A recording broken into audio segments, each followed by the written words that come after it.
লোকসভা নির্বাচনের দিন হঠাৎ করে আকাশ থেকে রহস্যময় একটা মেশিন অমরপুরে পড়ল। কোথা থেকে এলো এই রহস্যজনক মেশিন? এই মেশিনের পেছনে কি রয়েছে কোনো রহস্য? অনেকেই বলছেন নির্বাচনের সময় কি কোনো ধরনের ষড়যন্ত্র চেষ্টা করেছে এই মেশিনের মাধ্যমে। এমনই প্রশ্নগুলি ঘুরপাক খাচ্ছে গতকাল থেকে গোটা রাজ্যে। যাবতীয় প্রশ্নের উত্তর বিজ্ঞান ভিত্তিক তুলে ধরলেন ত্রিপুরা অ্যাস্ট্রোনমিক্যাল সোসাইটির সম্পাদক তথা বিজ্ঞানকর্মী অয়ন সাহা। তিনি জানিয়েছেন কিভাবে কোথা থেকে আসতে পারে এই রহস্যজনক মেশিন অমরপুরে। কেউই বলছেন যে যন্ত্রটা নাকি আকাশ থেকে স্যাটেলাইট থেকে পড়েছে, আবার কেউই বলছেন এটাকে কোনো গুপ্তচর বা কোনো রকমের ষড়যন্ত্রের জন্য আকাশে পাঠিয়েছে ত্রিপুরায়। তো এই ধরনের একটা গুজব সামাজিক মাধ্যমে ব্যাপকভাবে চাউর হচ্ছে গতকাল থেকে। আপনাকে আমি পাঠিয়েছি সেই ছবিগুলা মেশিনের। আসলে এই মেশিনটা নিয়ে কি বলবেন আপনি? তোমার পাঠানো ছবিটা আমি দেখেছি উৎপল।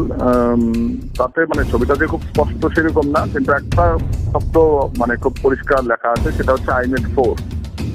তো IMET-4 হচ্ছে এটা রেডিওসন এক ধরনের যন্ত্র, যেটা আবহাওয়া নিয়ে পরীক্ষা নিরীক্ষার জন্য যে বেলুনগুলো পাঠানো হয় সাধারণত সেগুলোতে লাগানো থাকে, এবং সেগুলো আপার অ্যাটমসফিয়ারে মানে আমাদের বায়ুমণ্ডলের উপরের স্তরে গিয়ে নানান রকম রিডিং, যেমন হচ্ছে বাতাসের আর্দ্রতা, উষ্ণতা, চাপ, এবং সেগুলো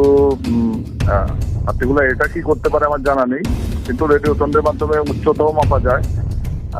তারপর হচ্ছে জিপিএস লাগানো থাকে, অর্থাৎ এই যে রিডিং গুলো নেওয়া হচ্ছে সেগুলো এক্স্যাক্টলি পৃথিবীর কোন জায়গার তারও প্রিসাইজ লোকেশন এটা থেকে বিজ্ঞানীরা সংগ্রহ করেন, এবং সংগ্রহ করে সেগুলো ডাটা হিসেবে লোড করা হয়, এবং তারপর ফিউচার ওয়েদার প্রেডিকশন বা অ্যাটমসফিয়ারিক কোনো ঘটনা প্রেডিকশনের জন্য সেগুলো ব্যবহার করা হয়।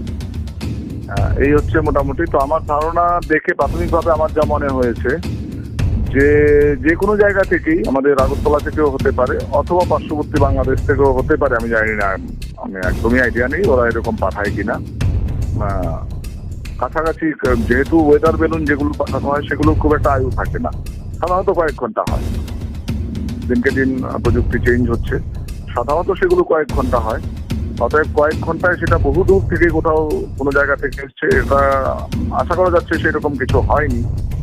সম্ভবত সেটা কাছাকাছি কোনো ওয়েদার স্টেশন থেকে ওড়ানো হয়েছিল, এবং তারপর সেটা উড়ে অমরপুরে এসে পড়েছে। এই ধরনের কোনো একটা ঘটনা হয়ে থাকবে।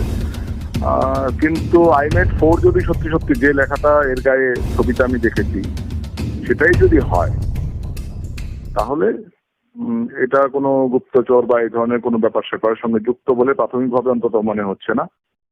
বরং এটা কোনো আবহাওয়া সংক্রান্ত গবেষণার জন্য যে বেলুনগুলো পাঠানো হয় তার থেকেই পড়েছে বলে মনে হচ্ছে। একদম। সাধারণ মানুষের তাহলে এই জায়গাতে বিভ্রান্ত হওয়ার কোনো প্রয়োজন নেই। এটা ওয়েদার কিরকম রয়েছে সেটা জানার জন্যই হয়তোবা এটা পাঠানো হয়েছে, এরকমটাই বলছেন আপনি। একদম আক্রান্ত মানে আমি খুব মানে চিন্তিত বা খুব ভয় পাচ্ছি এই ধরনের কোনো কারণই নেই এর মধ্যে। একদম একদম একদম ধন্যবাদ আপনাকে। Provided the device you have send, মানে যে ছবিটা পাঠিয়েছো ওটা IMET-4ই। কারণ আমি ছবি দেখেছি, আমি এখনো বলছি যে আমি তোমার পাঠানো ছবিটাই দেখেছি, ওখানে একটা শব্দ আমি পরিষ্কার করতে পেরেছি, IMET-4ই যদি সেটা হয় তাহলে যা বললাম সেটা নিয়ে একদম সত্য, এবং তার বাইরে আর কোনো কিছু হওয়ার চান্স নেই। একদম ধন্যবাদ আমাদেরকে এই তথ্যটা দেওয়ার জন্য।